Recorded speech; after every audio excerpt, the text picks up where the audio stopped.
ನಮಸ್ಕಾರ ಎಲ್ಲರಿಗೂ. ನಾವು ಹಿಂದಿನ ಭಾಗದಲ್ಲಿ ಮನೋವಿಜ್ಞಾನದ ಬೆಳವಣಿಗೆಯಲ್ಲಿ ಮೈಲಿಗಲ್ಲುಗಳು ಮತ್ತು ಮನೋವಿಜ್ಞಾನ ಉಗಮ ಹೇಗೆ ಆಯಿತು ಮತ್ತು ಅದರ ಅರ್ಥ ಏನು ಅಂತ ತಿಳ್ಕೊಂಡಿವಿ. ಈಗ ಮನೋವಿಜ್ಞಾನದ ವಾಕ್ಯಗಳ ಬಗ್ಗೆ ತಿಳಿಯೋಣ. ಮನೋವಿಜ್ಞಾನ ವಾಕ್ಯಗಳನ್ನು ವಿಜ್ಞಾನಿಗಳು ಈ ರೀತಿಯಾಗಿ ಹೇಳ್ತಾರೆ. ವಿಲಿಯಂ ವೂಂಟ್ ಅವರು ಮನೋವಿಜ್ಞಾನ ಎಂದರೆ ಪ್ರಜ್ಞಾನುಭವಗಳನ್ನು ಕುರಿತು ಅಧ್ಯಯನ ಮಾಡುವುದು ಅಂತ ಹೇಳ್ತಾರೆ. ಇಲ್ಲಿ ಪ್ರಜ್ಞಾನುಭವ ಅಂದರೆ ನಮ್ಮ ಪರಿಸರದ ಹಾಗೂ ಮಾನಸಿಕ ಪ್ರಕ್ರಿಯೆಗಳ ಅರಿವು ಆಗಿರುತ್ತೆ.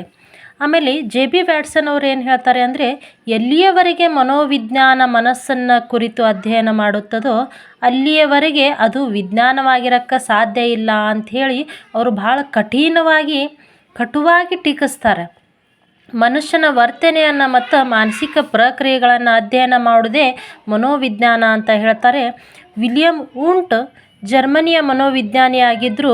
ಅವರು ಲಿಪ್ಜಿಗ್ ಎಂಬ ಊರಿನಾಗ ಏನು ಮಾಡ್ತಾರೆ ಅಂದರೆ